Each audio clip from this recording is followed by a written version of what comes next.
Greetings swingers and welcome to episode 8 of the Electro Swing Podcast, brought to you by Electro Swing Thing and hosted by myself, Offbeat. This week I'm chatting with prolific singer and songwriter Alanna Lyes. Alanna is described as the go-to session singer and top-line writer for the electro swing scene, having collaborated with practically everyone including Wolfgang Lohr, Balduin, Odd Chap, Atom Smith, Riff Kitten and many, many more. We delve into her creative process, her genre-bending 2021 album Lies Here, and her experience gigging with Electric Swing Circus. We also dive into our quickfire round, which unearths easily our most unusual answer yet to the question, what is something your fans would be surprised to learn about you? So sit back and enjoy the latest episode of the Electro Swing Podcast with Alanna Lyes. Alanna, welcome to the podcast. Thank you for joining us. Thank you for having me. You're very welcome. So for anyone who's watching or listening that isn't familiar with you and your work already, can you just tell us a little bit about yourself and describe your music in your own words, please? I am Alanna Lyes and I am a singer, songwriter, occasionally a piano player, although I haven't played in probably about a year, but sometimes when I feel like it. And I would describe my music as quite varied. I don't like to sort of feel like I have to fit into anything, and I feel like it's quite fluid. I can just kind of explore whatever I want to, but it's always kind of inspired by music that is soulful, jazzy, swing in some way, and always kind of the stuff that I like to do is on the darker side. Bad girls get what they want. I know you like it just a little. Bad girls get what they want. Good girls get stuck in the middle.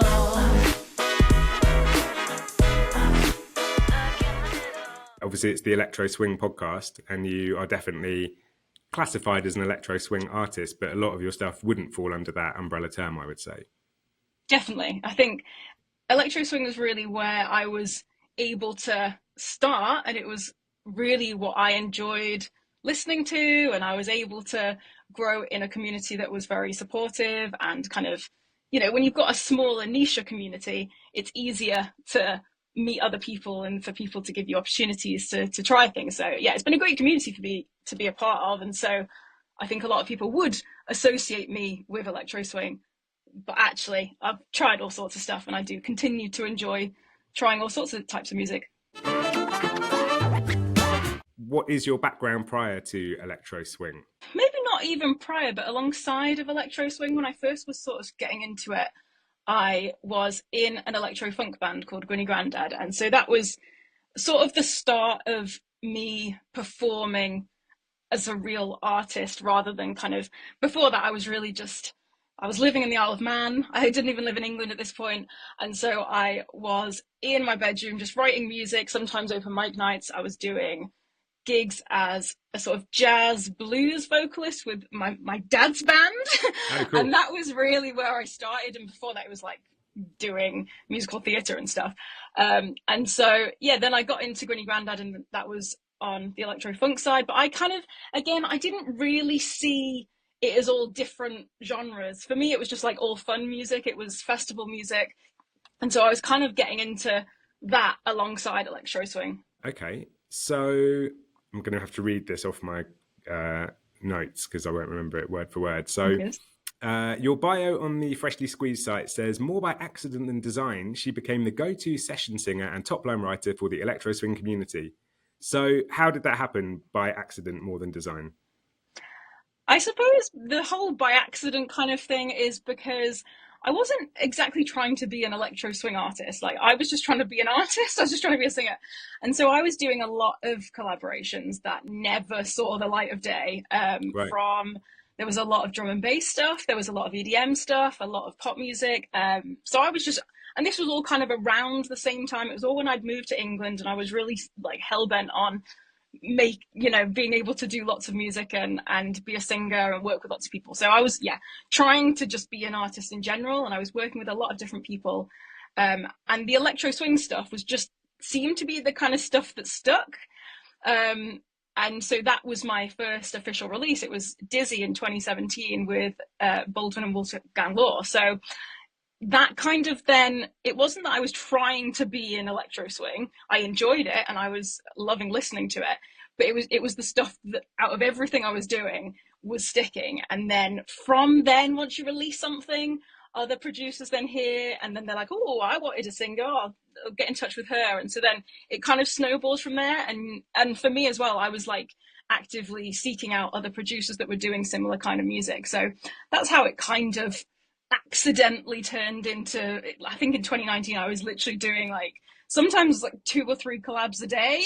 Like Wow. just trying stuff that again didn't necessarily all get released, but yeah, I became very, very busy. Okay, cool. So I understand you've gigged quite a lot with Electric Swing Circus as well, is that right? It is, yeah. I've been very, very fortunate to be able to perform with them for the past year now, I think it's been. And it's actually been a long time coming because, well, obviously I've always been a fan. I think when you start listening to Electro Swing, which I did in sort of 2016, you obviously hear Caravan Palace and you hear Parastella, and then you hear Electric Swing Circus. And so I was already a big fan, loved their music, and I love performing live. So I'd always kind of hoped that I might one day get to a point where I could perform with a band like Electric Swing Circus. And then in 2020, well, it was 2019, it started to get set up. 2020, we were actually supposed to start performing. I was supposed to start performing as their kind of main dep. And then obviously the world shut down. As soon as you say that, yeah, you just think, right, all bets are off, whatever was planned. I know, yeah. Trauma.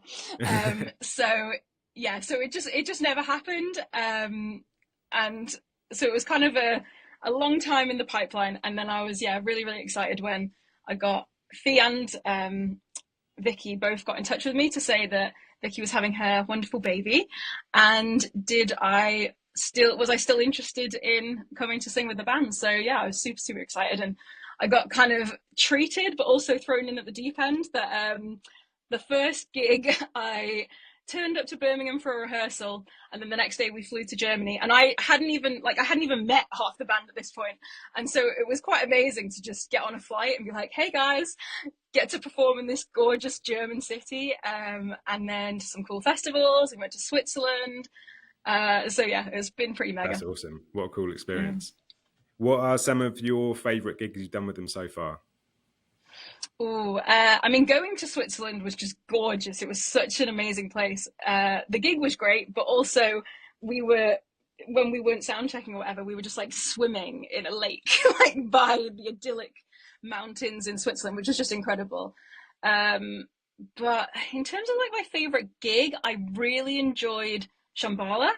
That was such a good atmosphere. And, you know, I hadn't felt that sense of connection with people in the electro swing and similar community in years. And so to be there at an event where it was swingamajig at Shambhala was yeah, crazy and exciting to feel like it was still there. That's cool. And I guess because yeah, swingamajig run that tent, don't they? And obviously Tom is behind Electric Swing Circus and swingamajig. Mm-hmm. So it's almost like a homecoming gig for them, I can imagine, like he's basically performing to like a tent of your own fans already. Exactly. And yeah, all the fans and having all the other artists there as well and getting everybody together. And especially like in a community where it's so niche and everyone's so far apart, you don't always get to see each other. Certainly like I'm in the north of England, so I never see anyone. So it was really nice to be back in that community. And yeah, for Tom and everyone who's running the festival, obviously Swingamajig was amazing too. You mentioned earlier that you collaborated with a lot of people when you first entered the scene. Can you tell us about some of your collaborations and some of the most memorable ones for you? I've worked with loads of people, and you know, every single one incredible to work with. That is one thing that I love about the electro swing community, is everyone's so friendly and so easy to work with. I think I've been overtreated. I obviously love Atom Smith is like my musical ride or die.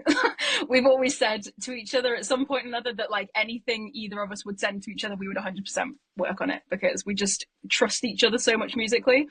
I loved working with Odd Chap. I think we're like kindred spirits. I said to him after we had done some little like promo clips when we released our latest EP, that we're both just like excitable golden retrievers.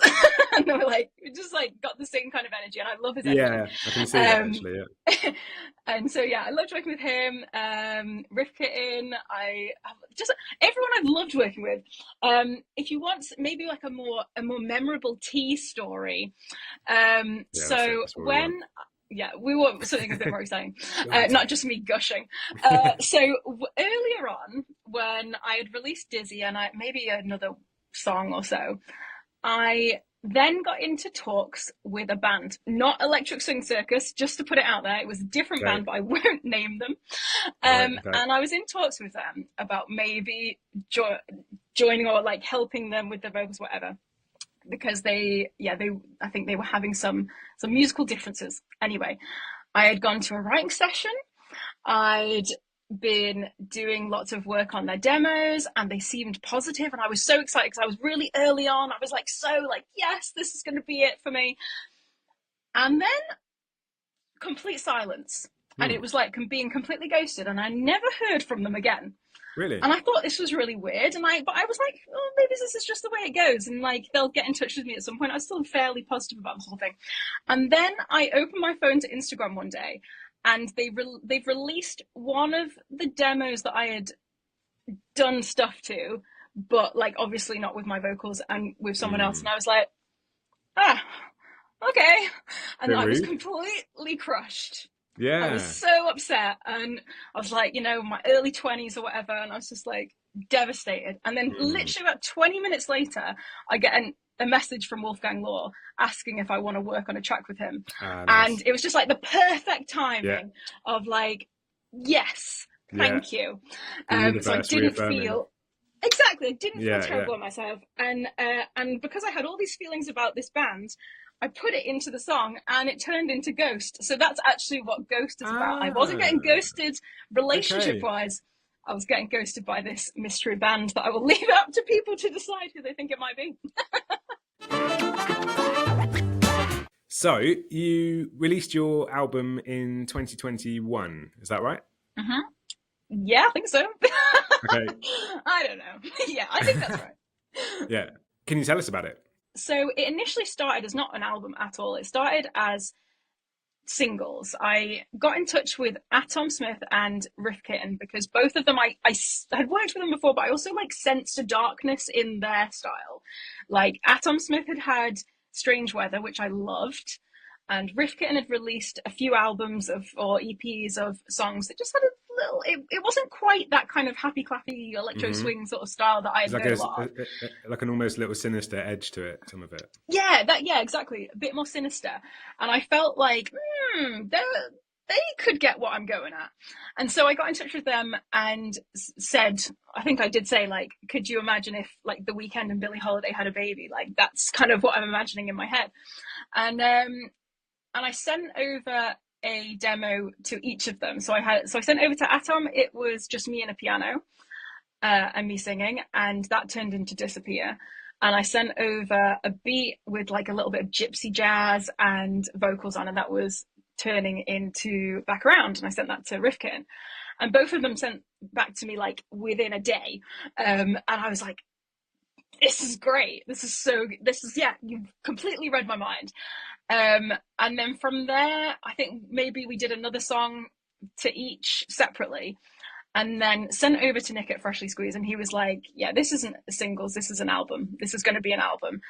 This is going to be the Alanna Lyes album. And so from there, it was a really good time because it was COVID, and so I had a lot of time. I was homeschooling my son, but then literally every single second around it, I was writing, and I was at a piano and singing. And so, yeah, it was kind of born out of just me wanting to make music that felt more like me. And then it kind of evolved into this full album project. So what was your experience of writing an album versus writing singles? Can you share the sort of the process and how it differed? So I guess one big difference for me was that I didn't feel so much of the pressure to write big singles. The earlier songs, actually, well, most of them, the 3 out of 4 singles that were released were the first 3 songs that we wrote. So that was like mega for me. I'd already kind of ticked off the ones that needed to be singles. And then after that, I could really delve into the kind of deeper cuts of the album, which was where I kind of like thrive anyway. Like I love the more down tempo, really like dark songs that people can just discover and maybe aren't going to be the most popular ones, but they're my favorite. And so, yeah, it was really nice for me to not have that pressure that I'd had a lot, because when I was writing singles with producers, it was 100%, it has to be a big hit. Got to be a banger. Exactly. It had to be a banger, and I didn't have to make bangers anymore. And so that was really nice to just be able to have a bit more fun and to be a lot more experimental. It was a very experimental album in terms of like everything. I was experimenting with using my voice in a different way. I was experimenting with writing lyrics in a different way. I was experimenting with, like, sometimes I would try more like rhythmic talking instead of singing sometimes. And then musically, we were trying all sorts of different things. We like, for Broken Paradise, it was more kind of traditional, like a jazz standard sort of style, kind of. We did Supernova, which was, we called it like space jazz. And then we tried Loving Me Is So Much Better, which was more of a kind of jazzy chill hop sort of sound. And so we, like, all of us were just being very experimental, and so that was really nice to have the freedom to do that in an album setting.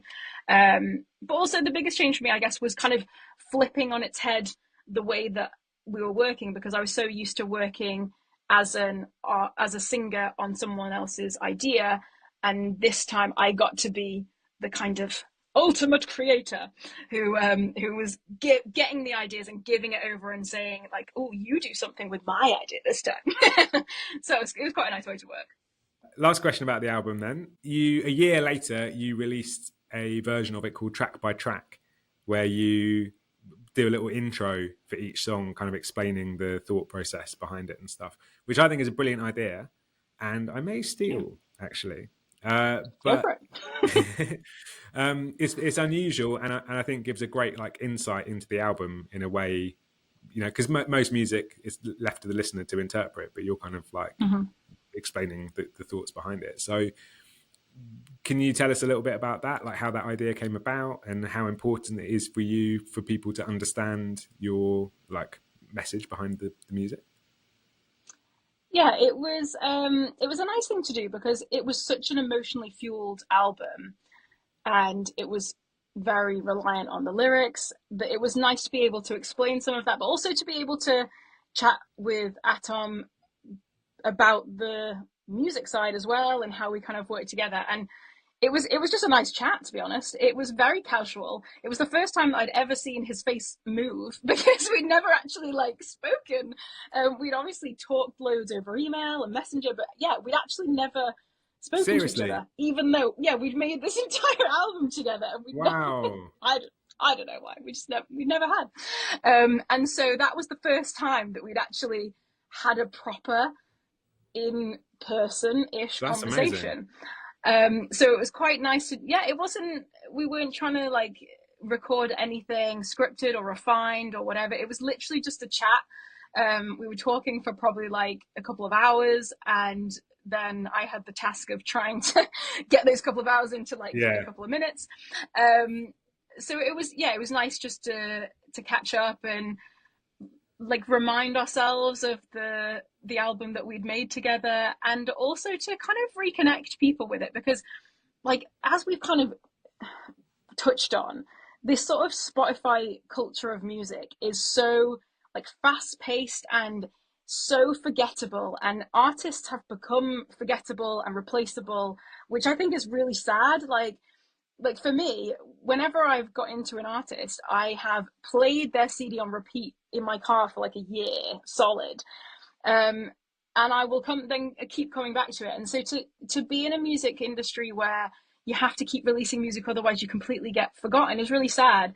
And so it was nice to kind of just kind of try and add to the longevity of music, and to be like, oh, well, do you remember this thing we did? This is really cool. This is what we were talking about. This is what we were doing. Maybe you want to kind of come back and listen to it or see what you think and whatever. So yeah, it was a nice way to dive a bit deeper in the album and give the album a kind of a second coming, I suppose. So we've talked a little bit about how you kind of got into electro swing already, but I'm interested to hear your current thoughts on the scene as it stands in 2025. My personal feeling is that the genre is still there. People are still making electro swing music. People are still listening to electro swing music, but I feel like the scene has got a little bit lost, as in like what surrounds a genre. Like a scene isn't just about the music. It's about the live shows. It's about the community and the support that you get from everybody else. And it just feels like personally for me, when I started listening to it and I started making it in like 2016, 2017, there was like this buzz around it, and it was exciting, and it was like a hub of activity. And it feels like that's kind of really rolled down. Obviously, COVID has hit live music and live venues in all genres, but I think you kind of feel it a little bit more in a small niche genre, because it's harder to get the audience out anyway. And so, yeah, personally, I feel like the scene has really gone down and lost the excitement. But that's not to say that that's a forever thing. And I think it's great that there's still artists making great music, which is awesome. But yeah, I think to be able to continue to grow, there needs to be a bit more excitement around it. Interesting. Okay. What would you suggest to inject some of that excitement? If you could wave a magic wand, what would you do to change the scene to make it more exciting?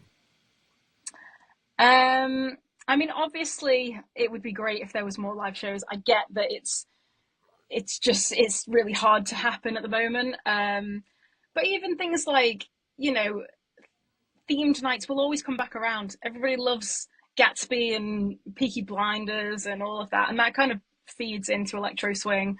But I guess from the electro swing community as it is, I think we need to be very open to change. We kind of touched on this a little bit, but I feel like if the playlists are being too specific about what's going on them, the listeners are going to be very specific about what electro swing is, and then the artists feel like they have to fit into something specific to be able to reach all of that. And so I think it needs to start with the playlist and the audience of being open to listening to things that might not necessarily fit into their idea of electro swing. Maybe it isn't even electro swing, but it's kind of in the same community or by artists who have been working in electro swing. And then if that audience and those playlists are open to that, then the artists will feel like they've got a little bit more creative fluidity to be able to explore that and still have a career. And it would be unfair to say, oh, just go and do something fun, do whatever you want. It's like, well, for some people this is their career and they do need to make music from it, so it needs to kind of feed into each other, that you could still make stuff that's creative and you can still make stuff that's exciting and it'll still do well. Because there are like artists that are doing great stuff. There's loads of cool artists that I love, all the sort of cross genre stuff they're doing. They're bringing in instruments that you might expect from other genres, and that's great. But some of that amazing music isn't getting quite the same numbers as some of the stuff that, in my personal opinion, isn't as exciting. I don't personally want to hear the same sample in 20 different songs with the same kind of beat behind it. So yeah, I think we just need to be open to artists' creativity, and then that will allow the scene to grow. Okay, so we are going to move on to the quickfire round now. So please don't think too long about these questions. I just want them to be the first things that come off the top of your head. So number one, what is the thing that you're most proud of in your career, either creatively or commercially? I honestly don't think I could say one because my goalposts are always moving. Like, I moved to England and I'm like, I just want to be able to perform. And I performed at festivals and that wasn't enough. And then I wanted to be able to work with various people. I worked with them, wasn't enough. I wanted to be able to do an album, wasn't enough. I wanted to be able to be in a band like Electric Swing Circus, which I'm doing now, which is amazing. But so I don't think I could ever sort of say, oh, I'm so proud of that thing. Because once I've done it, I'm like, on to the next thing. Right. Okay. What is the biggest challenge you've faced so far in your career, would you say? I would say having to compare myself to myself.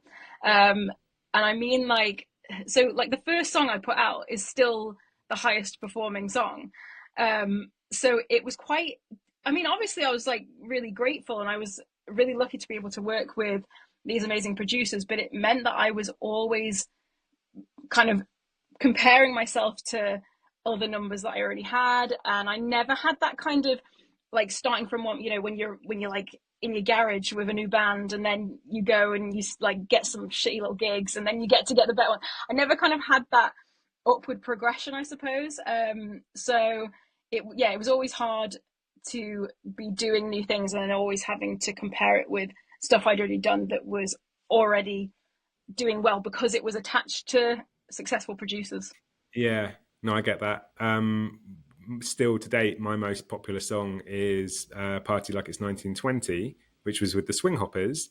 And we broke up like a week after that song came out. And that song, Really? yeah, that song's got like 5 million streams or something now. And I'm proud of it and I still make money from it, but it's not attached to my like Offbeat Spotify profile. It's the Swing Hoppers. Yeah. So the band that has been dead for 5 years still gets like more monthly streams than me. And every song I put out, I'm like, this is going to be the one. This is going to be the one that tops it. And it never is. So it's sort of like a blessing and a curse, isn't it? Because it's like, well, I'm proud of that song and I'm glad that it's doing well, but I still want to do better. Like I don't ever want to feel like I've peaked behind me. Like I always want the next thing to be the biggest, best thing that I do. Okay, if you could give your younger self some advice, so go back to like 2016, just when you're starting out, what advice would you give that, Alanna, about your career? I would say to be a bit more sure of myself. I wish that I had the self-assurance that I have now and the confidence paired with like the enthusiasm and excitement and thirst for it that I had then.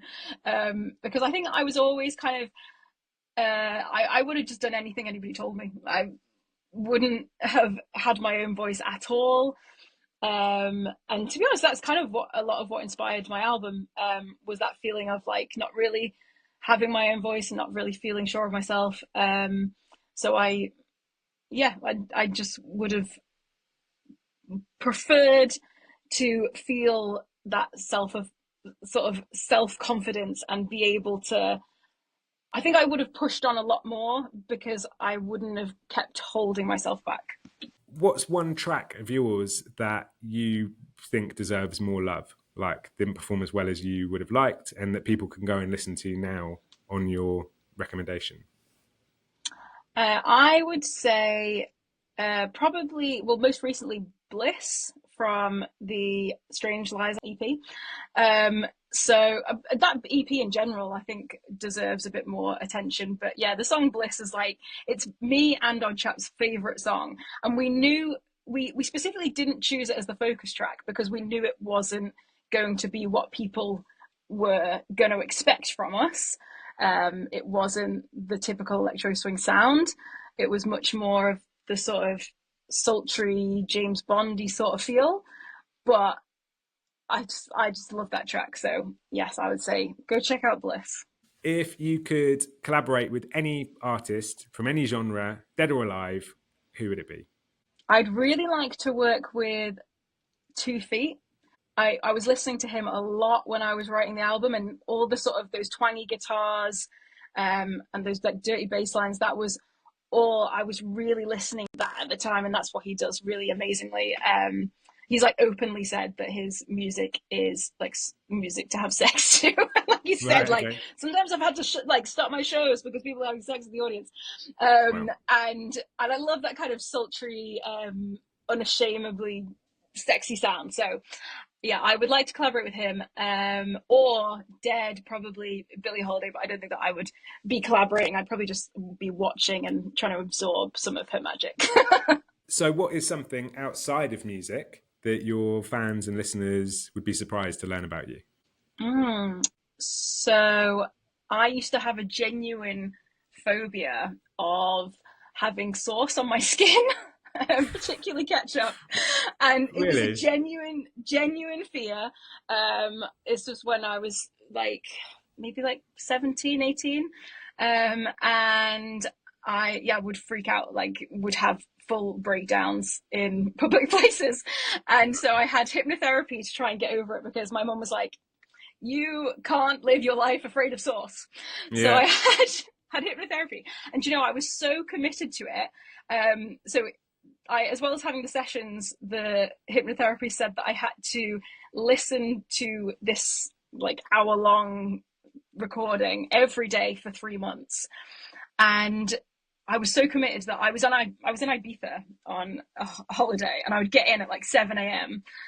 and I'd put it on, and then all my friends were in this hotel having to listen to this like relax kind of like hypnotherapy track at 7 a.m. when they were trying to get to sleep. So wow. I'm not afraid of it. I don't love it, but I'm not afraid of sauce on myself anymore. So it's good. It's worked. Fascinating. I mean, I'm guessing your fans won't know that about you, so that's definitely a good answer.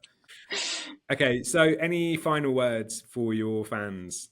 I would just like to say thanks. Like, it's obviously, as an artist, you do music because it's what you want to do, but it's so validating to have people listen and to share it and to enjoy it. And it would be very difficult to carry on making music for as long as I have if I wasn't getting any kind of support from other people. So just thank you so much for listening, and for anybody who's commented or got in touch just to say that they've enjoyed the music. It's very much appreciated.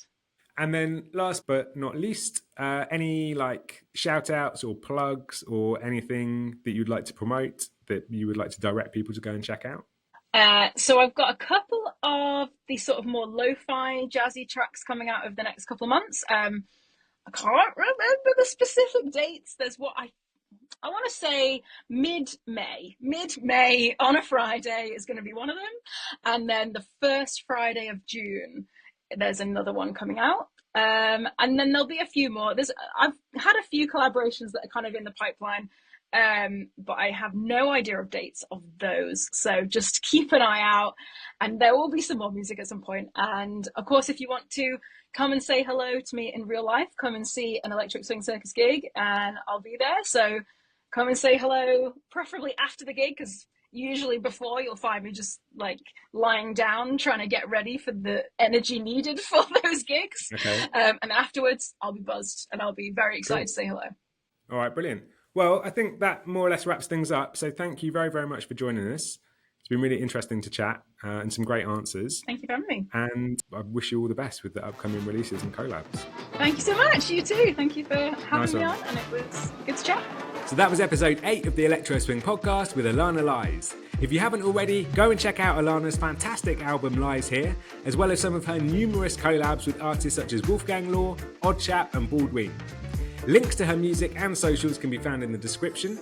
As always, if you haven't already, please follow us at Electro Swing Podcast on all social platforms, and thank you for tuning in.